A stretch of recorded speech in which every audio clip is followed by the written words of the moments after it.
Welcome to the Josh Hall Web Design Show. Helping you build better websites and create a web design business that gives you freedom and a lifestyle you love. Hello, friends. Welcome into episode 182. Super excited to bring back on one of my very favorite people in the WordPress and web design realm. This is Jimmy Rose. You likely know him as the founder of Content Snare, which is the platform and the tool that I use for collecting content from clients and that I highly recommend you use as well to automate your content collection, which, as we all know, is one of the biggest hurdles in web design. You've also likely heard him talk a lot about automation. Those are kind of the two most popular topics that Jimmy is known for. However, I wanted to bring him back onto the podcast to specifically talk about going niche, but not getting out of your previous industry that you helped out. And here's what I mean by that. Content Snare, because Jimmy came from the web design world, started specifically for web designers and digital agencies collecting content. But over the years, he's found out that more and more accountants and bookkeepers started using Content Snare. There were law firms and colleges and higher education places. There were like mortgage and finance people that started using Content Snare, all with no intentional marketing to them. It's just a tool that ended up providing a lot of solutions for all the issues and challenges that they had. So what Jimmy and Content Snare have done more recently is not rebranded their business, but they've just kind of repositioned their tool to work for all these different niches. And the reason I wanted to talk about this in kind of a deep dive case study style interview is because a lot of you are going through this, because I'm having these conversations every week about those of you who want to go niche and know that maybe you came from a world that you know a lot about, and you know a lot of clients and potential clients in that realm, but you don't want to necessarily just do projects in that niche. You still want to be able to take on other projects in other industries. Jimmy and Content Snare have done it right. And you'll hear in this episode where you can find out more and how you can see literally what they've done on their website to kind of tweak the copy and messaging to position yourself for these different industries. There's a lot of different ways to go about this, but I really feel that Jimmy and his team at Content Snare have done it right. So I'm excited to see what you learn from this and how you can apply it to your business as well, if you want to go niche without blowing up all of your other relationships with different clients in different industries. And before we dive in, I do want to say, again, I still stand by Content Snare for web designers. And if you want to limit the hassle and all the issues you're having with content collection, it is an amazing tool. This is not a paid promotion or anything, but I am an affiliate for them. Go to joshhall.co/content snare and you can sign up for a free trial to check it out. Highly recommend it. It's awesome. And here is Jimmy. We're going to take a deep dive into what they've learned with going niche, but not fully going niche.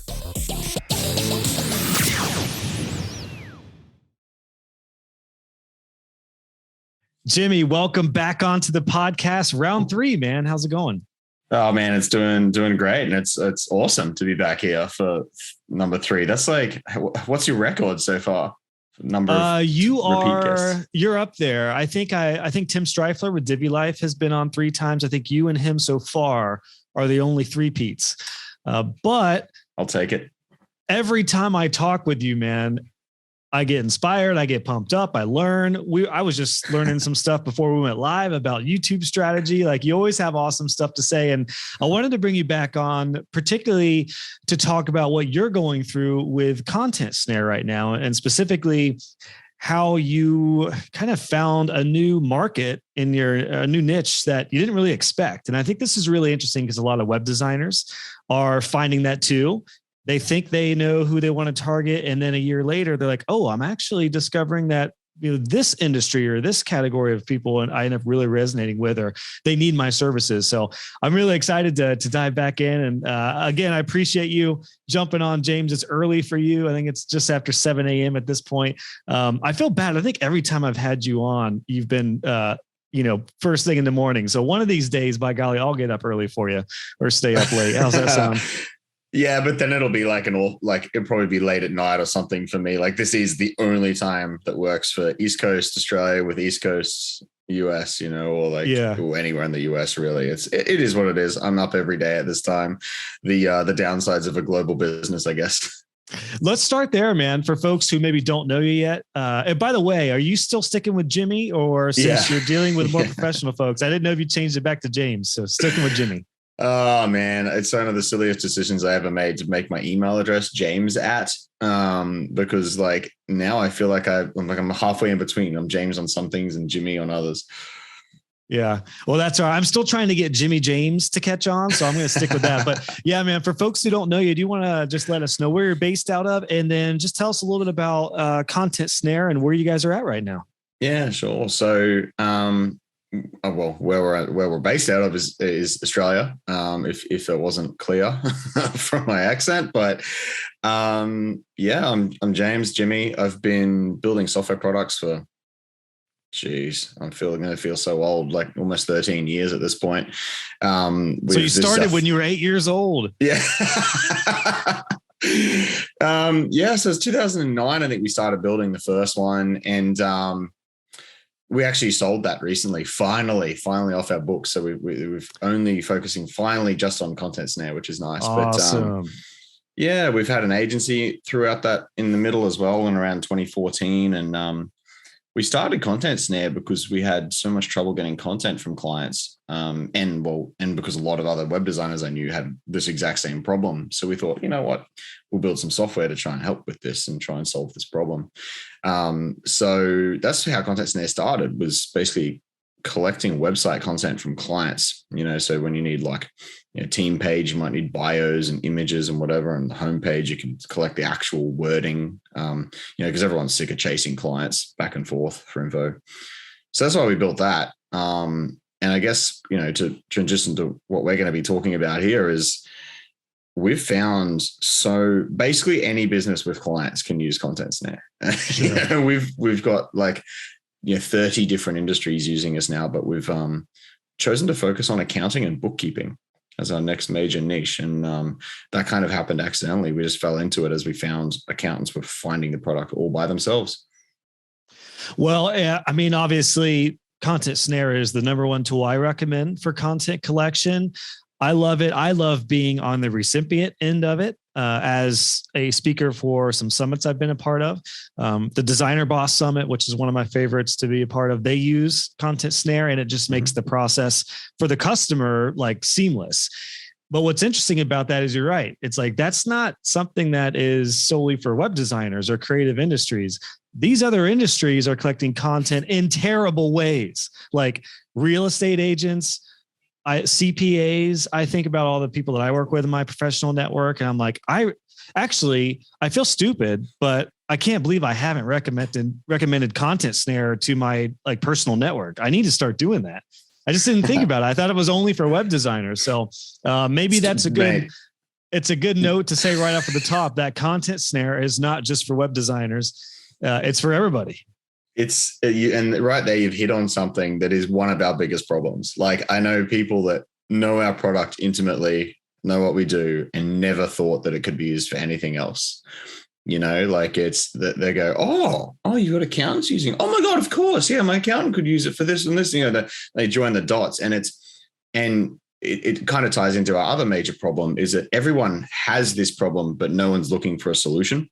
No one's like, very few people are going like, oh, my clients won't send me information. How do I fix it? They're not typing anything into Google. Like some people are, and then we show up for those things. However, it's a problem that people just kind of assume is a part of doing business. If you need information from clients, you've got to send them an email and ask them for the thing, or get them to fill out a document, no matter how rubbish what comes back is and how many times you got to chase them up. People just assume that's how it is. And it's, clients are awful, I have to keep chasing them. So that's kind of one of our biggest problems. Well, probably our biggest problem is that no one really joins the dots and goes, oh yeah, I can use that for XYZ. Yeah, it seems so simple, but I think maybe just when you're used to it being a web design product like I am, you don't think about it breaking outside of those boundaries, but you're right. And the cool thing about the product that you have, and one reason I'm extra excited to talk about this, James, is because the first episode you were on, which was 13, you were one of my first guests, was about automating things in your business. You're huge on automation. And then you were on 57 about content collection. So if anyone has not listened to episode 57 in particular, I highly recommend that, about content collection. But those two things are what has led you to where you guys are at today with your business, which is automating things and collecting content on time. That's where you're at now. You, like you said, you're kind of pivoting niches, industries. I mean, obviously it is for everyone, but how are you with this idea of solving the challenges for automating things and collecting content? How are you positioning yourself now? Are you strategically going to the bookkeepers and people who, you're finding are kind of taking over your client base? I have a couple questions on this, but let's just start there. Like, how are you positioning yourself different now? Yeah. So, I mean, it's funny because really for us, the main thing is that we're changing our partnership and marketing strategy, sales strategy is really it. Like, for marketing and marketing. Yeah. So before, we would create a lot of content for web designers, to try and get people that, to click on that content or to find us through SEO or whatever. And then eventually sign up for our email list and convert them through anyway, right? Whether it's through email list or through, they just find us and go, oh, I need that product. And they sign up for a trial, right? So that was how it worked before with web designers. The way we've really, and lots and lots of partnerships, right? So, I got to know people like you and Brad Morrison and Cliff Almeida and all these people that run products or services or whatever for web designers. That's always been my game, is just getting to know people. That's why I had my podcast. I could meet these awesome people and they would find out about us. And you also came from the web design world, so it makes sense that you start your business with who you know and who you're connected with. Yes, yeah, exactly right. Yeah, and it was pretty easy for me to create content in those early days because I just shared the things that I knew because I didn't plan on running my web design business forever. I was happy to give away the farm, right? And when you can just write down everything that you do, that's content that actually sort of cuts through all the noise. I think that's something I wrote about this in my newsletter the other day. It's just don't create content for the sake of content. Actually just try to create good stuff. And sometimes all you got to do is pour out what you know, and it's good content, Anyway, really I've just pivoted all that stuff to accounting now because that's what worked for us before was content and partnerships, basically. So now we create a lot of content for accountants, and soon we'll split up our blog into two separate blogs, one for agencies and one for accountants. And then the kind of partners that I'm reaching out to. So, I kind of felt like I'd saturated the web design world, at least to my ability. I felt like I knew all the people that I wanted to know, like yourself and then people I'd mentioned before. And I was like, there are some players with really big audiences that just felt way out of my league and that were kind of they weren't the kind of people I really wanted to know either. Anyway, you met me and came on the Josh Hall Web Design Show, then it just all went downhill from there, man. This is definitely the pinnacle. I think that's what you're trying to get at. Well, I would actually say you are the pinnacle, not even going to lie, because you are one of the most approachable people and you have a massive following. That often doesn't go hand in hand, man. It's because it's awesome what you've built. It's amazing because I see a lot of these other quote unquote influencers. I hate that word, but and they've become very unapproachable people. And as soon as you talk to them, they'll be like, oh, it's $7,000 for me to interview you or whatever. And it's okay, not doing that. But, this stuff exists in the accounting world too, actually. Yeah. But I appreciate that, by the way, man. That's awesome. I appreciate no that. No worries. It's true. But anyway, so in accounting, we're just doing the same thing, but there, so we find keywords accountants are searching for and try to create content around that, and reaching out to lots of partners. I've always had this spreadsheet of people that I wanted to know in the web design world. I just did the same thing in accounting by a lot of research. And slowly. Yeah. Oh, sorry, go ahead. I want you to and then it's really just slowly a process of reaching out to all those people. And then you find they start knowing each other. So you get like ways into, we've already got a partnership going with like an absolute darling of a company here in Australia that you can't say anything bad about because they're like loved that much and everyone knows who they are. Practice Ignition. I don't know if I hide it, but they're like a really big product used by basically every accountant in Australia knows who they are. And so that's what our strategy is now, is like getting our partnerships down with companies like that. Gotcha. And I know at the time of recording this, you recently redesigned the Content Snare site, and obviously you're not working with digital agencies or web designers. It just is a part of the client industry list. Like on your homepage, you have what is it that you do, and people can select digital agency, accounting and bookkeeping, law firms, higher education, or mortgage and finance, which is genius. I think that's actually for anyone who is working with a few different niches or niches. You guys say niche down under, right? Yeah. Anyone who has different niches, we'll stick with niches on this one. That is a great example of what to do, like funnel them. Now, on your website, James, without clicking through on these, do these pages have different information? Like, do those landing pages speak the language of digital agencies versus bookkeeping? Is that how you kind of funnel the different niches? Yeah. So, I mean, a big part of it is also just like wanting to know how many people click each one. So we can see the traffic pretty easily there when you've got a whole other page for it. But also, they are all separate. They just have slightly different language. So we've already been through a copywriting process. Geez, it was like a year ago now when we were kind of trying to decide, but we didn't just pick accountants. So that's probably something we can talk about, is like, we had like 5 industries we were looking at going into, and it wasn't like a few things happened that made us focus on accounting. But so we've got a pretty good idea now after interviewing lots and lots of customers. And people that I knew who were in each industry, like mortgage brokers. I spoke to a guy that does like asset finance. So he gets like finance for cars and business assets, about what he would use Content Snare for and what he didn't like, so I had so many conversations to be able to pull out all of the language that you see on each individual landing page. And the cool thing for anyone who we're going to, obviously this is an audio, I mean, it's video on YouTube, but we're not going to screen share or anything, but I do want to encourage everyone to go to contentsnare.com and see how you have this funnel set up. I wasn't even anticipating doing this. I actually didn't even know you redesigned the site till we went live today. But the reason I want to hone in on this is because I get so many questions about going niche. And a lot of my students in particular don't want to go into one industry quite yet because they may be new and they like working with different types of clients like I did. I was a generalist and I really enjoyed that. But I think we all at this point know the power of going niche and really focusing on one or a few different categories of industries or businesses. This is the way to do it. You have 5 different main categories of clients. And then there is information on those landing pages that are catered to that client and what their challenges and struggles might be.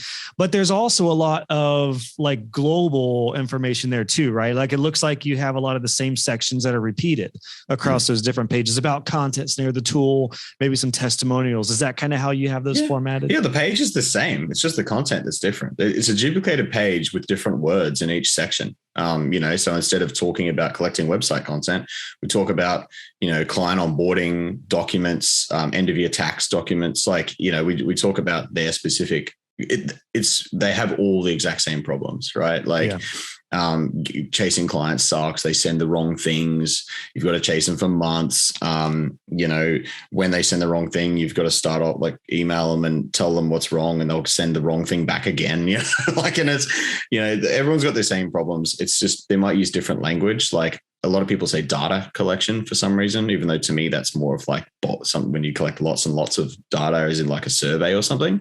But a lot of people say this is like client data collection, so I've got to try and weave those words in there basically.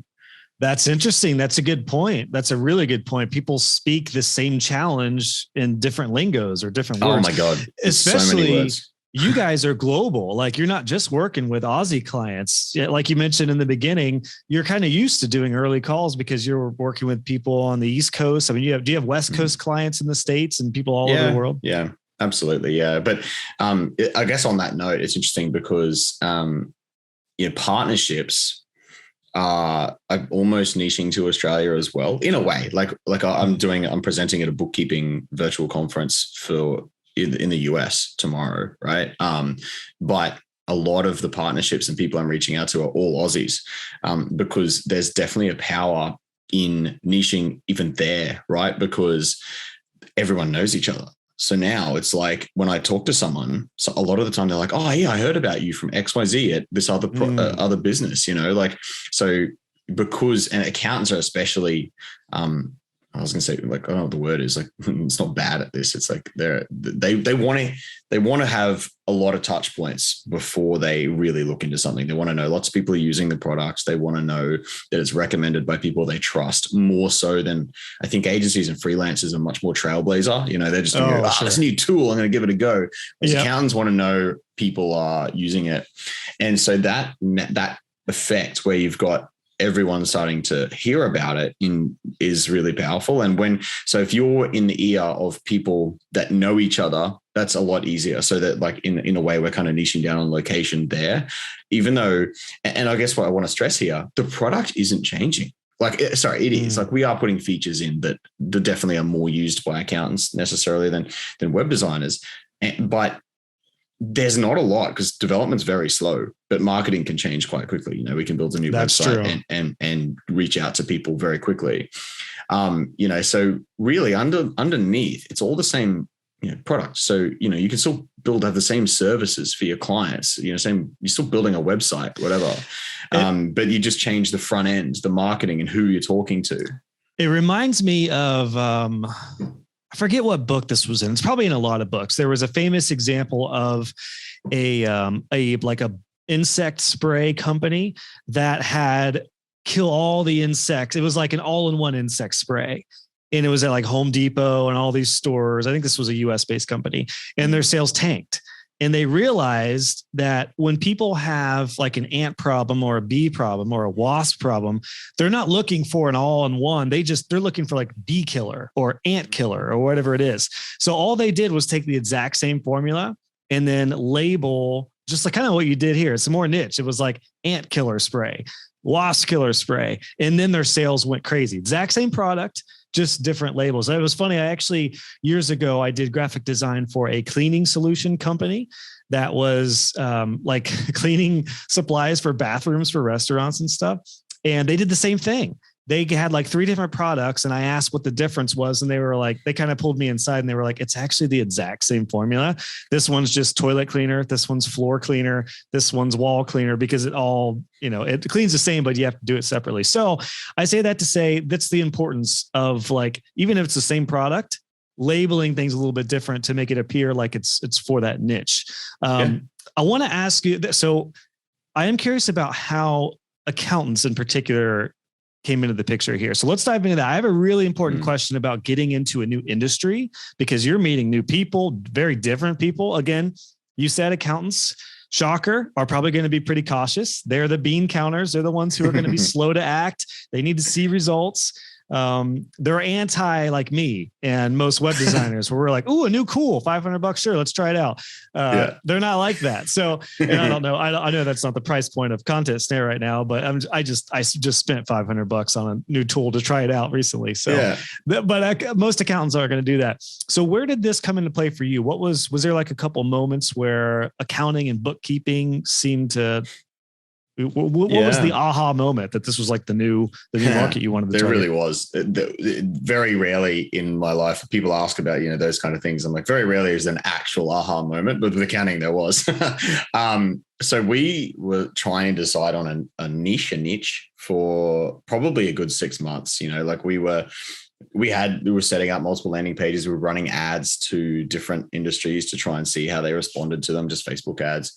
Because there's not a lot of search volume for what we do. So Google ads aren't really a good option, but, so we were looking at looking at our client base and going, who spends the most money, who's sticky, like who hangs around the longest, like who doesn't churn basically. And, we had like, so mortgage, and I found a product, like a somewhat competing product here I think they're from New Zealand, and they were really big on mortgage brokers, so I was like, wow, if like mortgage brokers are using these guys in droves, like maybe that's what we need to do. Like instead of reinventing the wheel, why don't we just do that?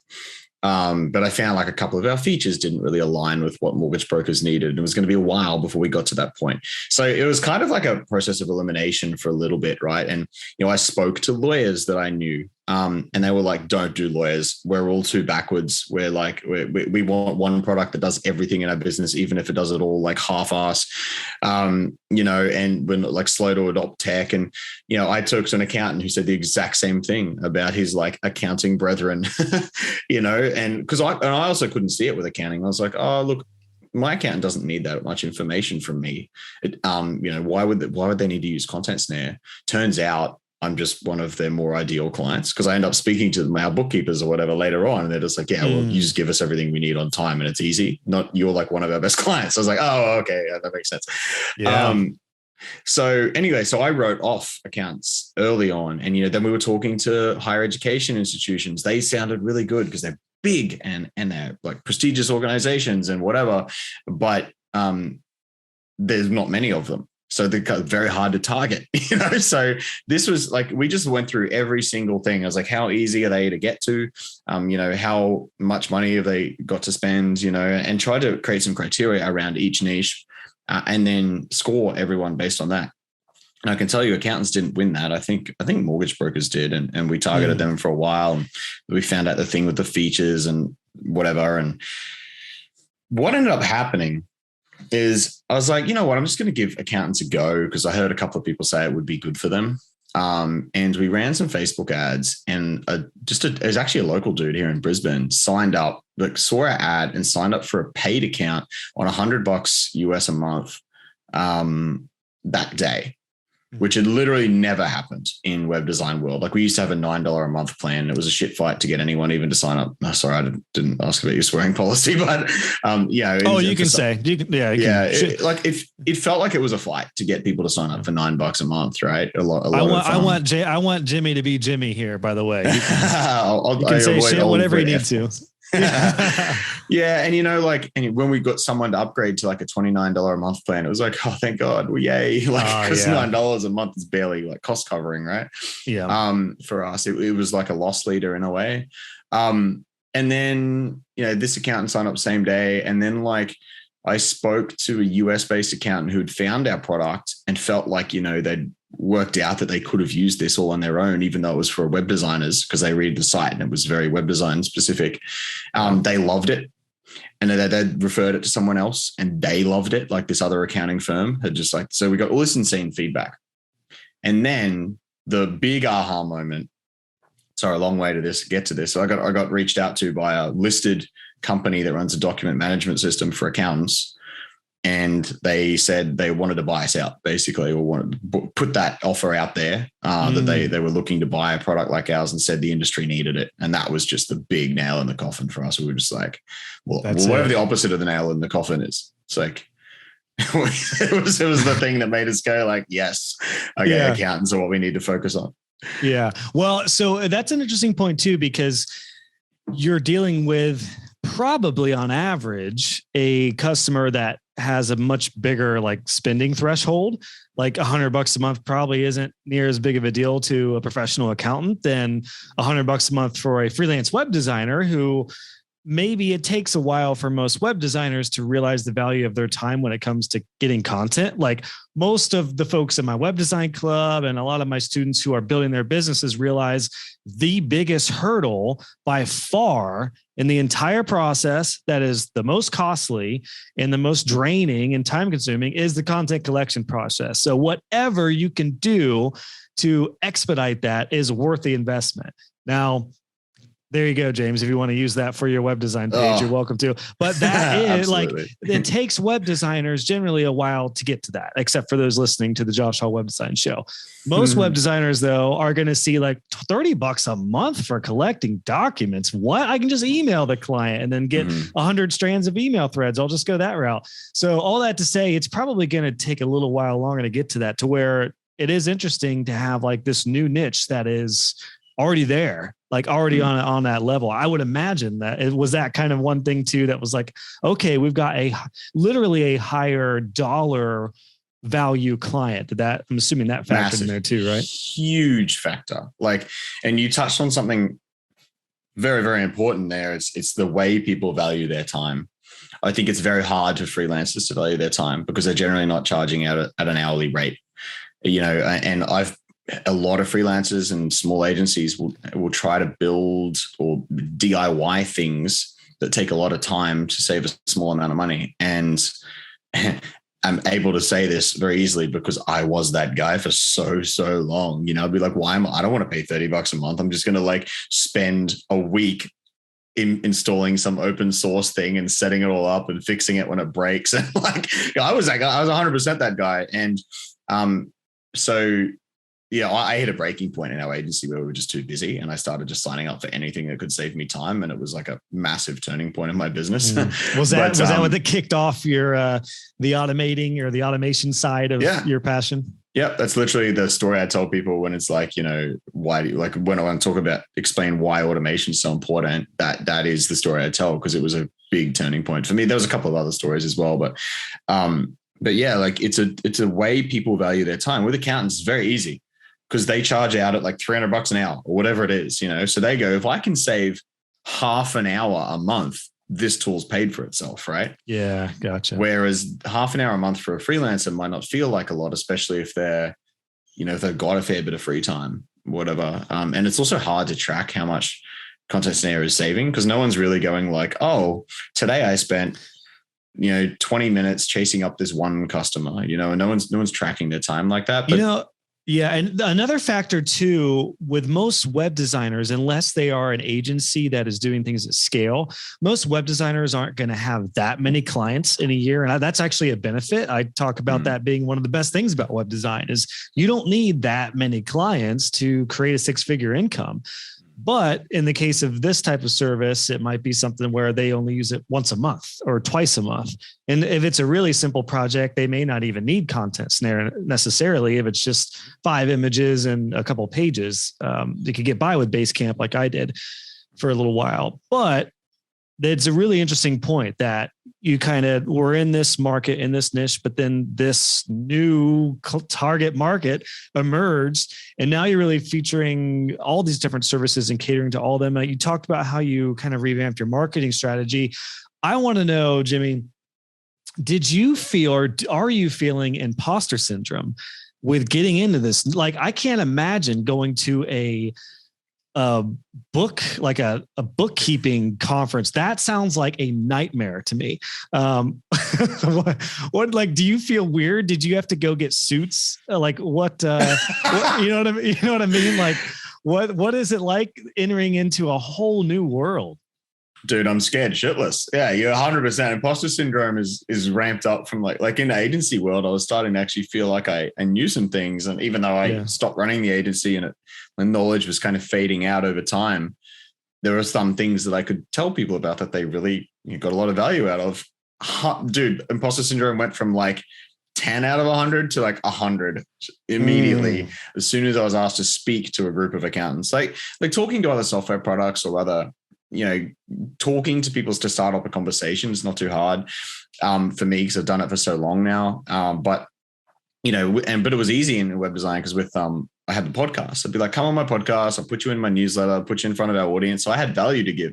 I have no audience. I have no podcast in accounting. I don't have any of these things. So I feel like a value leech for one. I'm going from being able to provide value first to people that I want to talk to like feeling like I have nothing to give, and also feeling like I don't know the industry, because a lot of software products in accounting are founded by accountants, a lot of them.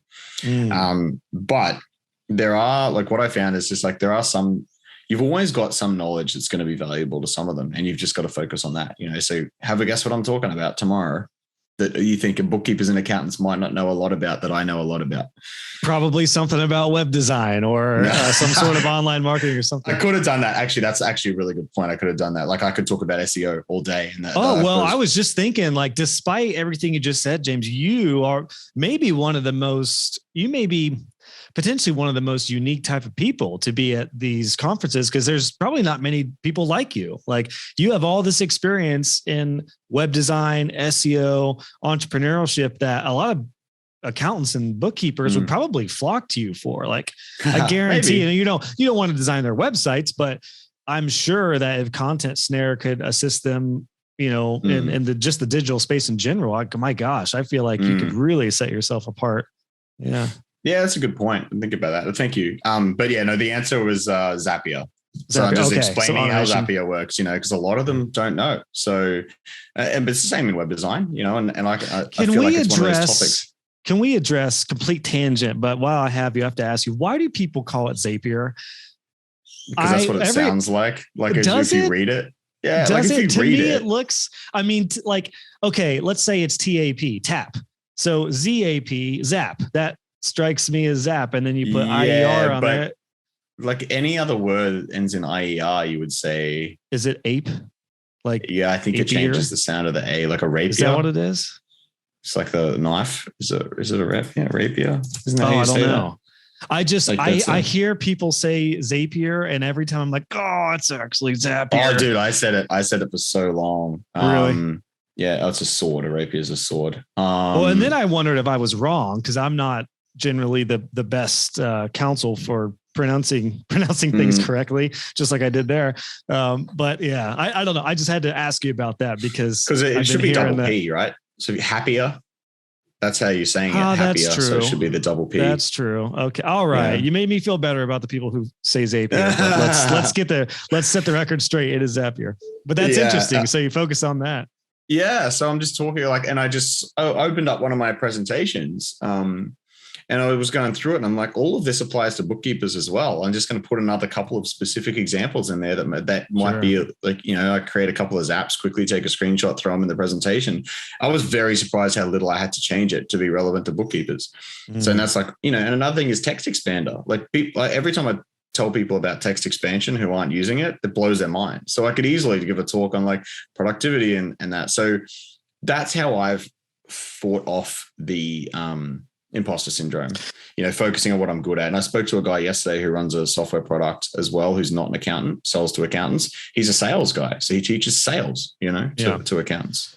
But again, that's where focusing on your superpowers can pay off, because no matter what industry you're in, like, you stand out. I guarantee no one else at that conference is going to be a clone copy of Jimmy Rose, who knows a lot about ZAPier and automation and content collection and the web and entrepreneurship. I'd be hard pressed to find somebody who, I'm sure you'll find a lot of accountants who pretty much know the same things and do the same things and know the same people and have the same education. That's really common. But I think this is a really big, important thing to remember, is that when you go into a new niche, you have often a very unique selling proposition or value proposition, UV, whatever.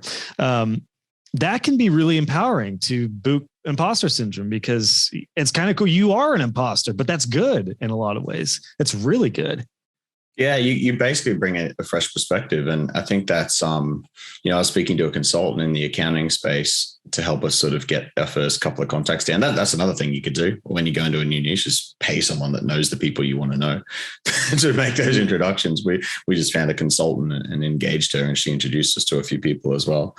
But she was talking about exactly this, and that there's it's kind of a unique angle to come in, because a lot of people just try to sell stuff to accountants, but we've got this like angle where it's like accountants found us. Like, we didn't even build this for accountants. So that's been a kind of a way to fight the imposter syndrome as well. It's like, we're not trying to sell to accountants. You guys found us, and we're just trying to build things that you want. And do they find you by one of the ads you talked about, or your blog? It's SEO. Mostly. So whether it's like a use case type keyword or some kind of content, like The blog is we've only just started really creating content for accountants. So I don't think we're ranking for a lot of stuff yet. It's more like general use case stuff that we built ages ago. And now it's more through, word of mouth or like, they might see, interestingly, people are starting to see stuff on LinkedIn. So obviously accountants are much more prevalent on LinkedIn. So we're spending a bit of time there. I wanted to ask about that as well. Now that you have this new target market, like how has that changed where you hang out online? I imagine you're not as in many web design Facebook groups or anything. So like how, did you decide LinkedIn was a great place to go? Is that how, how does that change your online behavior now? Yeah. So LinkedIn's definitely bigger. It's really hard to get me to hang out on LinkedIn though, because the platform is just terrible. Like it's so bad. And so I spent a lot of my time on Twitter because accounting Twitter is actually a big thing, surprisingly. Really? And tax Twitter and it's interesting. So a fair bit of Twitter, although that said, all my social media has basically dropped off lately because I've been a lot of my social media time's been eaten up by crypto Web3 stuff because that's what I've got my eye on a lot at the moment. All right, that'll be episode number 4 when we get you back on to find out what's going on there. So yeah, I mean, it's definitely LinkedIn. But yeah, like I said, it's such a crap platform that it's hard to keep me there. But like I've got a few friends who actually work in the accounting industry or target accountants, and they get everything through LinkedIn, and I've seen that over the years. And so I kind of just thought, I'll just do what they do. That's another thing worth mentioning too, by the way, is I wasn't starting from scratch in accounting either. And that's because I used to do a lot of networking, and I'm always banging on about the power of networking, like some meeting people in real life, in your area. And I was always doing that when we had the web design agency. And when I actually dove back into accounting, it was crazy how many accountants I already knew. I went to a chartered accountants event and I knew 4 people there already from years ago. I was like, this is ridiculous. So that helped with the imposter syndrome for sure too. Yeah, a little bit, because I could have those easy conversations with people, but it wasn't, because I've been doing networking for years, it's not hard for me to strike up conversations at those networking events, but I just kind of wanted to focus there on how important networking really is. It's just such a powerful tool. You never know. You never gosh, I'm in the same boat, James. I think, I'm a big time proponent of networking in person if you can. I dreaded it when I started, and I was reached out to by several people, and I put one off for almost a year. This lady was like, you should come to my group. I think you'd really make a lot of money. And I was like, I don't want to do something once a week or have to get up in the morning and go there. It was the best decision I ever made, because it really started that relationship. It built confidence too. Once you learn how to just meet somebody and be yourself, and you don't have to sell yourself, you just try to help. And then it's not necessarily those people who become your clients, but it's who they know. It's you can spend hundreds and thousands of dollars in ads, or you can go to a networking group and then suddenly have an access to hundreds of people and get much more warm leads, or you can do both if you want. But no, I agree, man. It's cool to see how networking back in the day has kind of gone full circle for you and is paying off in a lot of different ways now. I can't tell you how much I was hating it towards the end. I was like, why would I go to these in-person things when I can just be online and have my online business? But it came full circle, and it's actually been super, super, super helpful. Yeah. That's really cool, man. So now I'm kind of curious, I guess I was thinking about marketing this stuff. What's the vision moving forward for marketing? Are you kind of just throwing everything at the wall and seeing what sticks right now with Facebook ads versus different social media platforms versus in person? What's the marketing strategy look like moving forward now that you have a good pulse on accounting and bookkeepers? I mean, it's pretty much more of the same. So what's always worked for us is partnerships and content. So that's probably what we're going to stick with. There's any bookkeeper podcasts? Yeah. So again, there's the imposter syndrome. I haven't felt like going on any yet. I've presented to bookkeepers like twice now. So I think I'm like, if I can, and accountants once, and I think if I start with these smaller, easier ones, eventually I'll have the confidence to start, going on bigger accounting podcasts. I mean, I don't mean to sound disrespectful, but that just sounds like the most boring podcast. Like, are they like, this new law came out in the US about attorney fee? Like, you know what I mean? What I'm curious as far as what some of those shows are like. Yeah. So are they opposite, or are they all pumped up? Are they like super jazzed about, like new tax regulations and stuff? So I got to tell you, accounting is one of the friendliest industries I've ever encountered. Like, people have been so open to hearing new things and like hearing what our product does, even more so than agencies and freelancers, which blows my mind. Like, and cool. Everyone I talk to, I reached out to like an influencer on Twitter, and I was on Zoom with her like 2 days later. And I was like, how did this happen? Why did she accept my request? Like, this is insane. And then they introduced me to other people like so easily. And I was like, wow, like everyone's so nice in this industry. I found that the same. Yeah. Even with my networking group, like, come to think of it, all of the bookkeepers and accountants I've met have all been super nice and pretty cool people. Like, I have a different view on lawyers. We talked about that a little bit ago. For the most part, I do have an awesome lawyer, my family lawyer, who was a previous client. He's awesome. But yeah, there's a certain connotation for a reason in certain industries. Yeah. Real estate is another one where you get a certain type of person often. But yeah, it's funny. I never thought about that. But yeah, bookkeepers in particular seem to be pretty cool folks. And obviously, I'm not going to be talking about the tax news or involved in any podcast or content that, like, I'm not talking about tax news because we need to be international as well, right? Our content is for everybody. It's not for... And so I'm starting an accounting newsletter, and I wrote as like, everything but the tax news, how to run a good business, which is nice. The stuff I'll be sharing. Again, your superpowers, focus on what you do, exactly right. So I'm replicating basically everything we did. So email marketing, newsletters, content and partnerships. I'm not going to start a podcast, at least because, even though that's, again, a quote unquote superpower or whatever, but, I don't really want to commit to an accounting podcast. I wonder how many of them listen. Well, I mean, obviously there are shows, there's podcasts for everything, but I guess so. But you already said a little bit ago, content, SEO, partnerships, those are your biggies. So by all means, focus on those. It is interesting though. There's different industries. Like one of my good buddies, Hans, who runs Termageddon. Are you familiar with Termageddon? Yeah. I know Hans, met him in person in Florida. Awesome. Oh, did you? Awesome, dude. Loves privacy talks. I can't imagine. We were just talking recently because at the time of recording this, I just recently interviewed him and his wife who run Termageddon about all the crazy stuff that's going on with Google Analytics and privacy and security and all this stuff and lawsuits.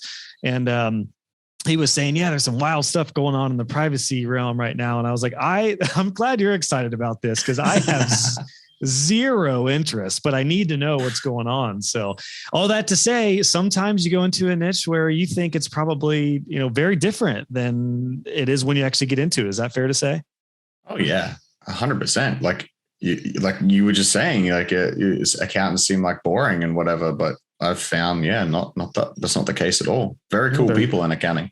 Throwing ragers and doing the books, man.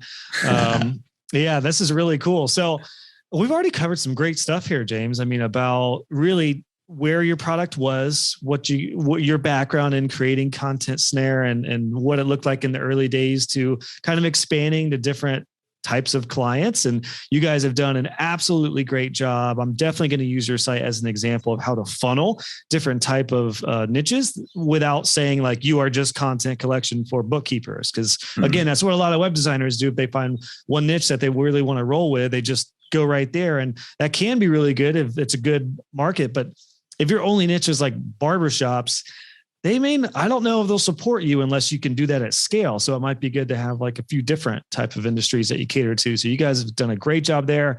We talked a little bit about marketing, how you guys are like doing ads and different marketing strategies for that, networking, imposter syndrome. Man, we've covered a lot in a short amount of time. I'm excited about this. Like it is really cool to see you guys evolved Content Snare. And I remember the last time we talked, I think it was because you had done a training in my coaching community, my web design club, about content collection. And you had mentioned, you kind of already at that point had started this new chapter. How are you feeling though? Like, does switching or changing your niche or adding a new niche, does it kind of reinvigorate the business? Like, does it feel like Content Snare is a bit more fresh for you than just working with the typical? 100%. Because I was kind of touching on it before with, I felt like I was running out of my ability to market more in agencies. Like I was kind of known to a lot of the people I wanted to, have relationships with, and I just didn't know what to do next as far as marketing went.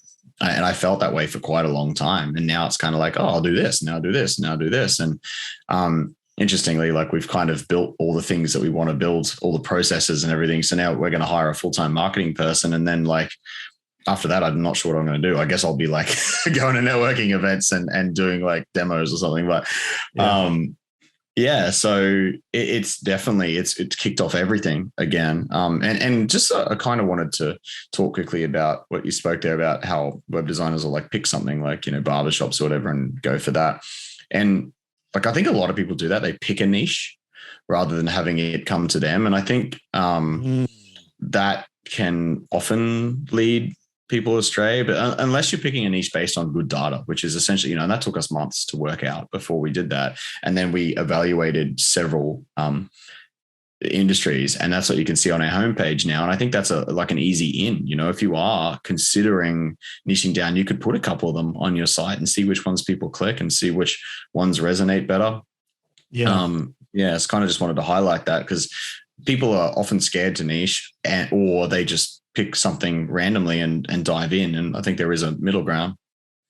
Definitely. And I think a lot of that, I know a lot of my students who have successfully gone a more niche route is it's what they know. And it's the world they came from. I've had folks who I've had him on the podcast before.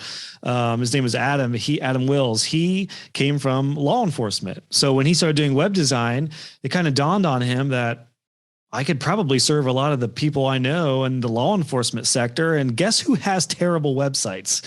A lot of law enforcement and state-run places. It's not always easy to do web design for state-run places, but he was able to really carve out this niche, and he started a podcast for it. I had him on the show a couple times. Great example of coming from that world and utilizing what you learn in web design and digital marketing to serve who you know, serve the world that you came from. So I love that, man. Well, James, this is awesome, man. I got to get rolling soon.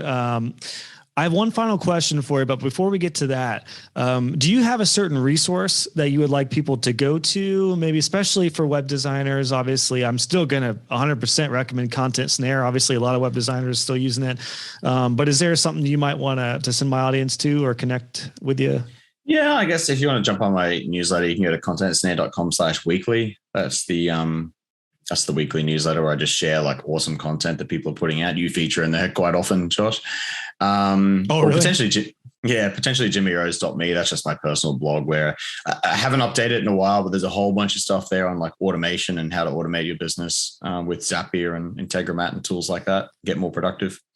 Yeah, I can't recommend your ZAPier course enough for anyone who's interested. That course helped me dramatically with understanding the fundamentals of ZAPier.